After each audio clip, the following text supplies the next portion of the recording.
I've always believed that the hardest part of any meaningful change isn't the work itself.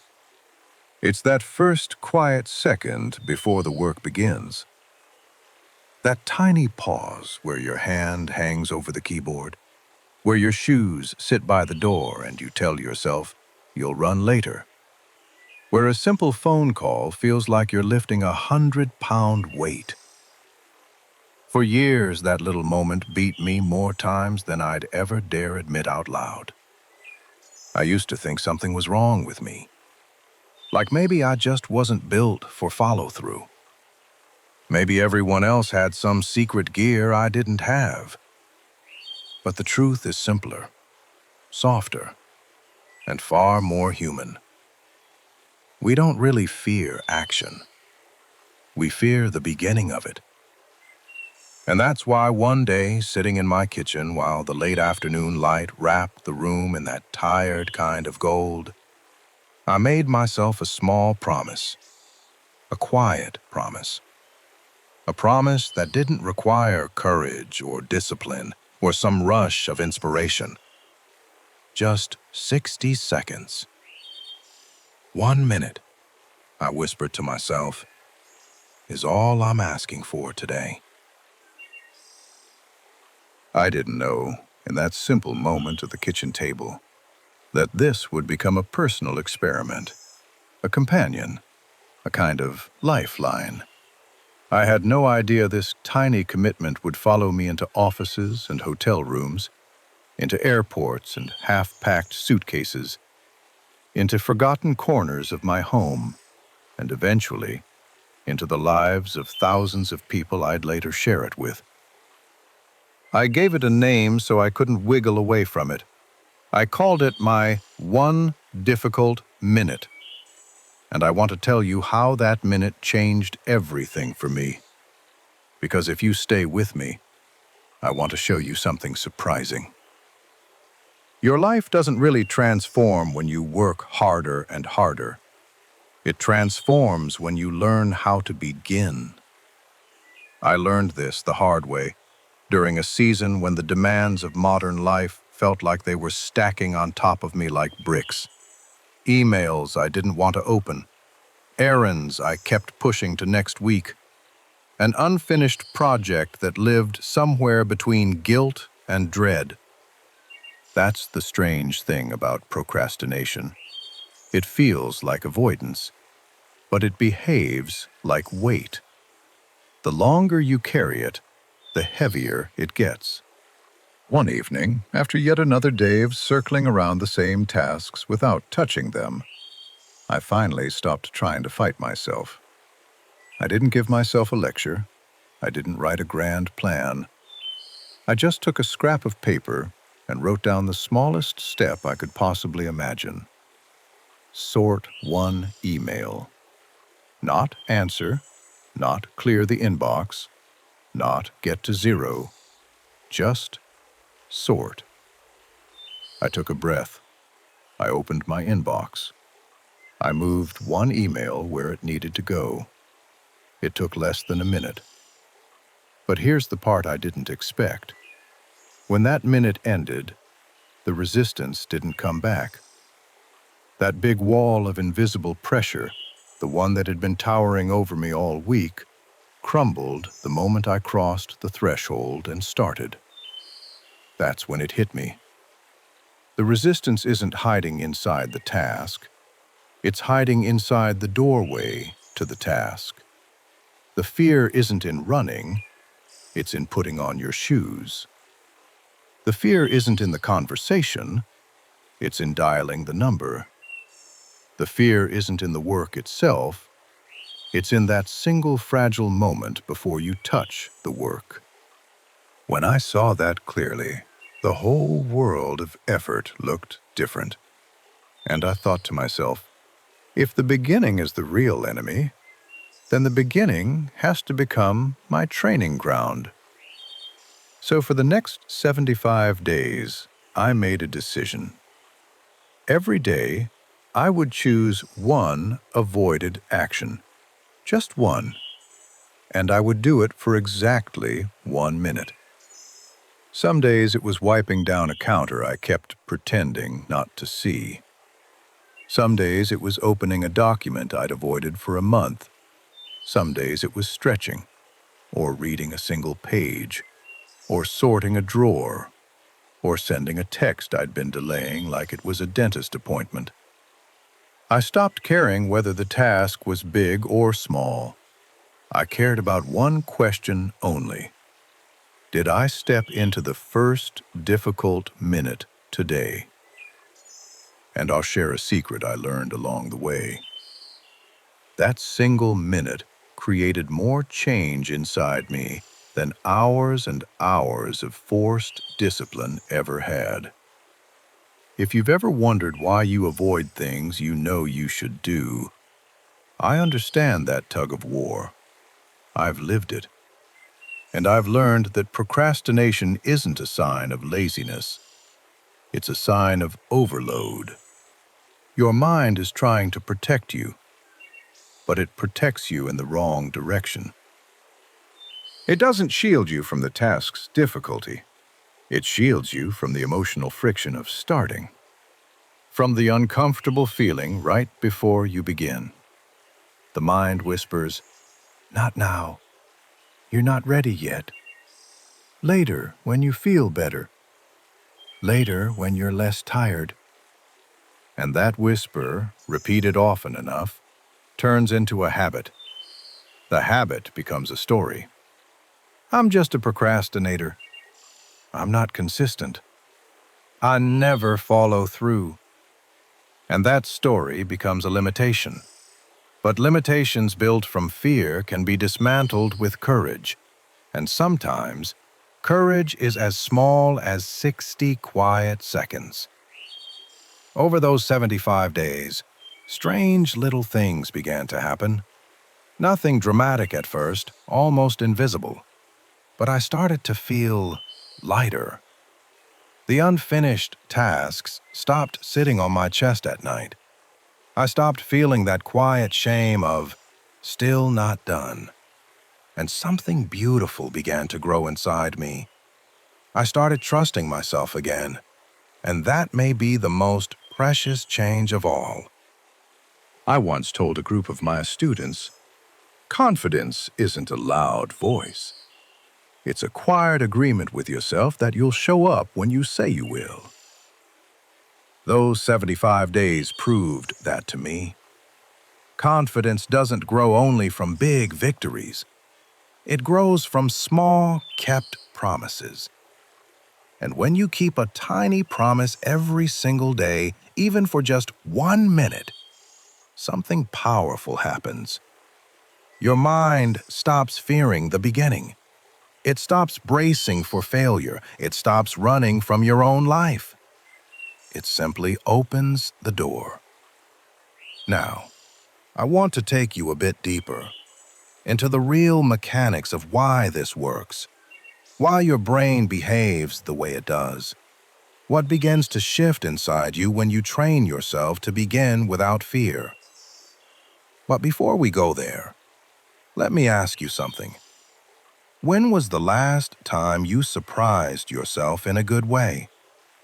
Because if you stay with me, I want to show you how 1 minute repeated 75 times can make you feel like you're meeting a stronger, steadier version of yourself. The first thing that began to change in me during those 75 days was the way my mind reacted to uncertainty. Every avoided task, no matter how small, carries a shadow, a little fog of questions. What if this is harder than I think? What if I mess it up? What if I start and have no idea what I'm doing? I used to think I just needed to be braver, push harder, force more. But I discovered something gentler and far more effective. I didn't need to be braver. I needed to be less dramatic about beginnings. 1 minute has a way of dissolving drama. It doesn't ask for commitment. It doesn't demand success. It doesn't care whether you finish. It asks for only one thing: presence. I remember the morning I tried this with a stack of mail I'd been avoiding. Nothing heavy, nothing life-changing, but somehow it felt like an emotional chore. I set a timer for 1 minute. I opened 2 envelopes. That was it. And I actually laughed, standing there in my kitchen, because it took less effort than brushing my teeth. But the real shift wasn't in the mail. It was in the story I'd been telling myself about the mail. We think we avoid tasks because they are big, but most of the time, we avoid them because we've created a feeling about them. And feelings grow larger with every day we avoid them. 1 minute interrupts that cycle. It breaks the emotional crust that forms around our responsibilities, and slowly, the cycle flips. You begin, you feel lighter, your mind relaxes, you trust yourself a little more. I've always believed that trust is the quiet foundation of every meaningful life. Trust in others, yes, but even more, trust in ourselves. On day 21 of my experiment, I faced something much bigger than mail or emails. I needed to outline a project I'd been postponing for months. A project that mattered to me. A project that scared me precisely because I cared so deeply about it. I did not feel ready, not at all. But I'd made a pact with myself. 1 minute a day, no negotiations. So, I opened the document. I placed my fingers on the keyboard, and I wrote the first sentence. That was all. And something strange happened. The fear stepped aside. Not completely, but enough for me to take a breath and think, maybe I can do this after all. That's the real reward of 1 minute.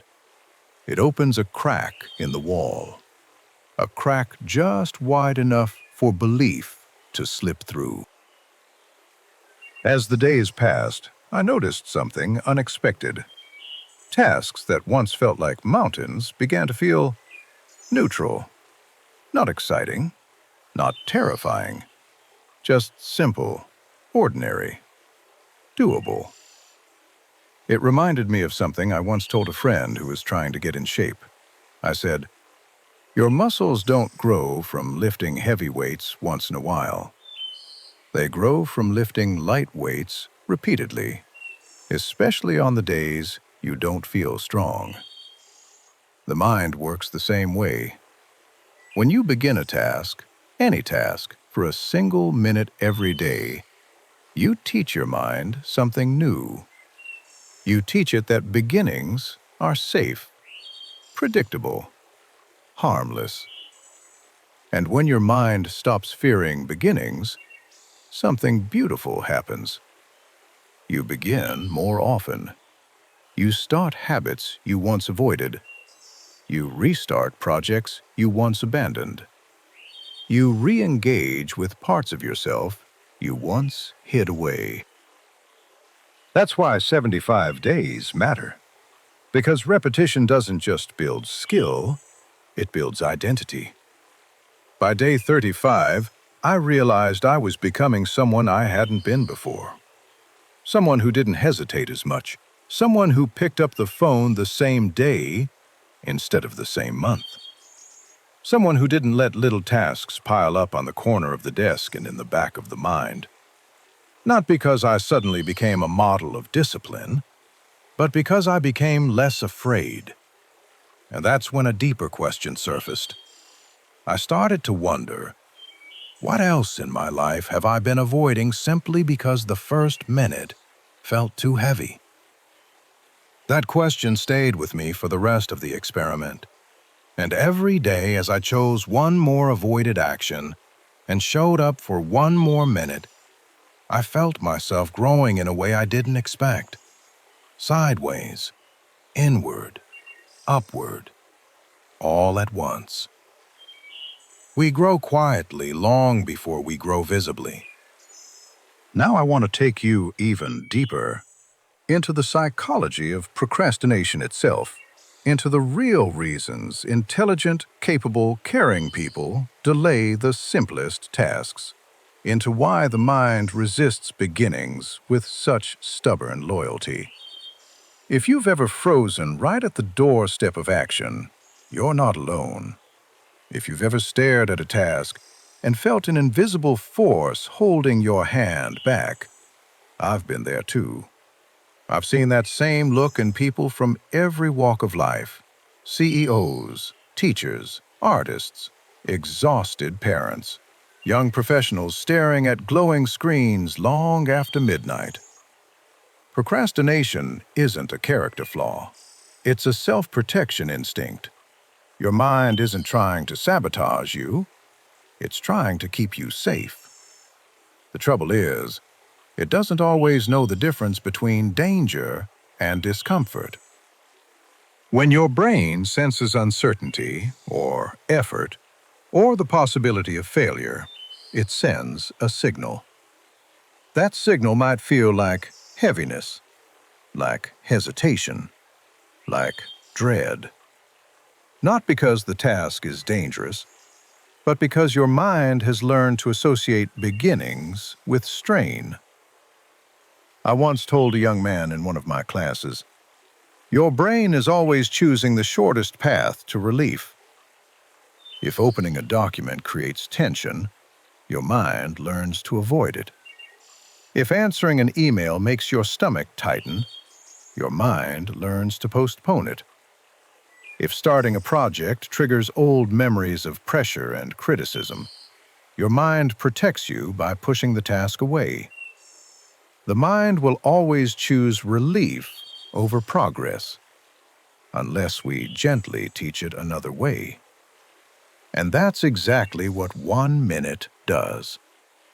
1 minute is too small to trigger the alarm, too small to activate full-blown fear, too small for your brain to shout, "We can't handle this!" 1 minute slips under the radar. It lets you bypass resistance without wrestling it. It lets you start before the mind has time to talk you out of it.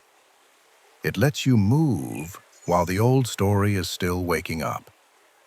And once you've begun, the resistance collapses, because the mind doesn't fear doing, it fears starting. Around day 45 of my experiment, I noticed something fascinating. Tasks that once activated my stress response didn't trigger anything at all. No inner flinch, no mental pushback, just neutrality. I remember sitting at my desk that morning, holding a small stack of paperwork I'd avoided for weeks. In the past, it would have felt like a long walk uphill. But that day, it felt like standing on flat ground.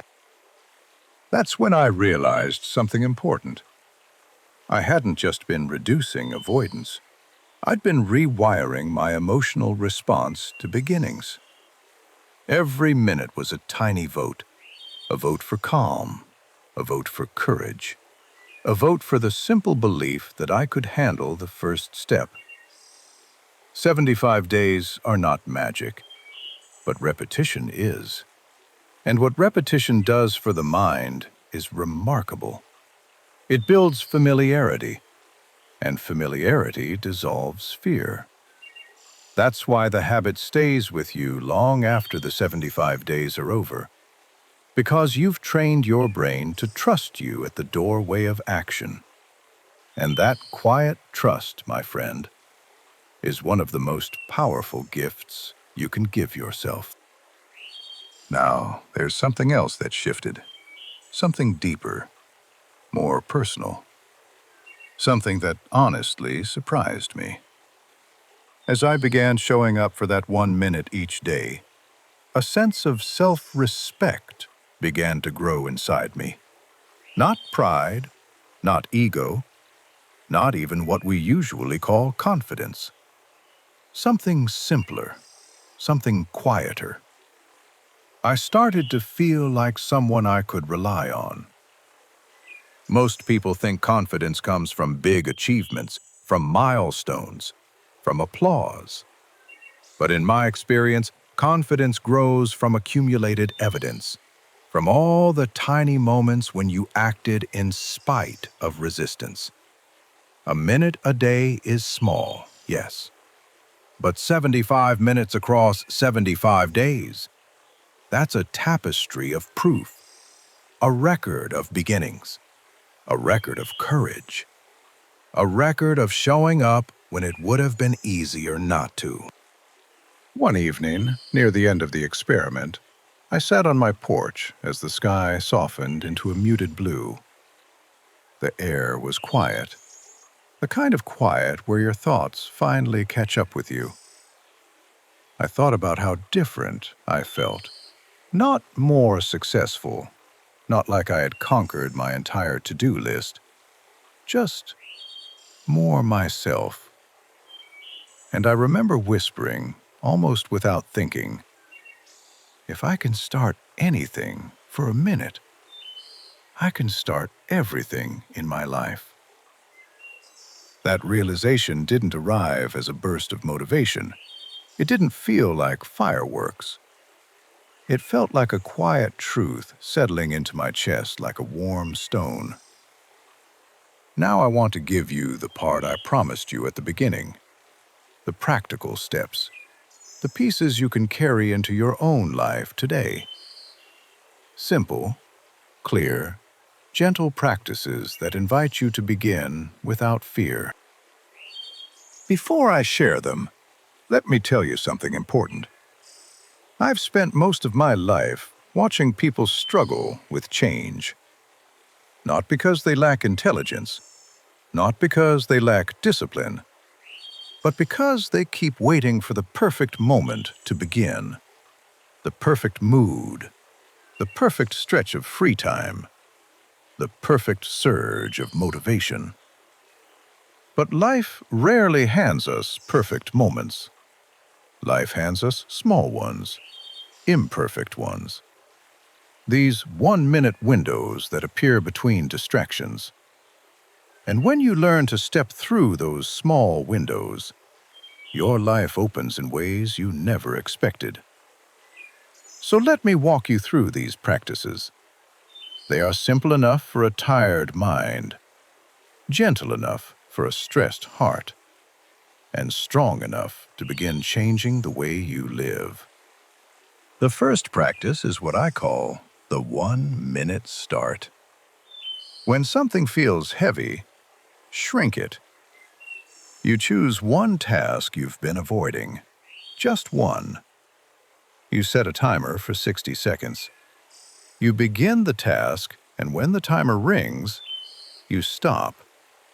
And you let yourself feel good, not about how much you did, but about the fact that you began. You do this once a day, not to conquer your task list, but to dissolve your fear of starting. The second practice is something I call naming the first doorway. I like to say, don't think about the room, think about the doorknob. You take any task you've been postponing and write it down. Then you ask yourself, what is the first physical action here? Not the whole plan, not the entire goal, just the first movement. Maybe it's opening the email. Maybe it's laying out your running shoes. Maybe it's opening the document or placing your hand on the phone. You reduce that doorway to the smallest possible action. And then, for 1 minute, you do only that doorway. Nothing heroic, just the first gesture. The mind doesn't really fear action. It fears the doorway. When you name the doorway, resistance loses its shape. The third practice is what I call gentle exposure. You let your brain get used to the things it once feared. You pick a task that creates mild discomfort, not panic, just a little internal flinch. For 5 days in a row, you approach that task for exactly 1 minute a day. You do not try to finish it. Your goal is not completion. Your goal is contact, to touch it emotionally and physically without running away. And you watch how the discomfort shrinks little by little each day. When your mind learns that beginnings are safe, it stops guarding the doors so fiercely. The fourth practice is called One Promise Kept. I like to say, confidence is built in whispers. Each morning, you choose one tiny promise to yourself, so small that failure is almost impossible. Maybe it's a glass of water when you wake up. Maybe it's one stretch. Maybe it's 1 minute of tidying. Then, no matter how your day unfolds, you keep that promise. And in the evening, you take just a moment to notice how it felt. You might even write one sentence about it.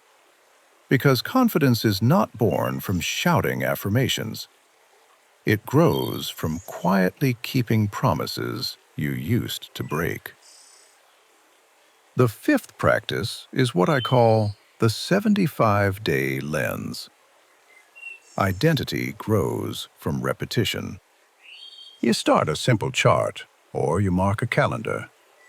Each day you record your 1-minute action. Not what you finished, just that you began. You don't track tasks, you track beginnings. You track the moment you turned the doorknob. After 75 days, you look back at that record. You read the story of your own courage in those tiny marks. And you realize something important. The person you became did not suddenly appear on day 75. They were growing quietly beneath the surface every single day. Looking back now, I can see that those 75 days didn't make my life perfect. They made it honest. They made it lighter. They made it mine again. I didn't become a brand new person. I came back to the one I had always been beneath the hesitation. And if there's one thing I hope you carry from all of this, it's this simple truth. You don't need to wait for confidence to begin. Confidence is the reward for beginning, 1 minute at a time. So tonight, before the day grows quiet, choose one small thing you've been avoiding. Hold it gently in your mind. Give it 60 seconds of your life. Not because you have to conquer it, not because your worth depends on it, but because you deserve to feel the strength of beginning again. Tomorrow may never come, but today is here, waiting for you to live it.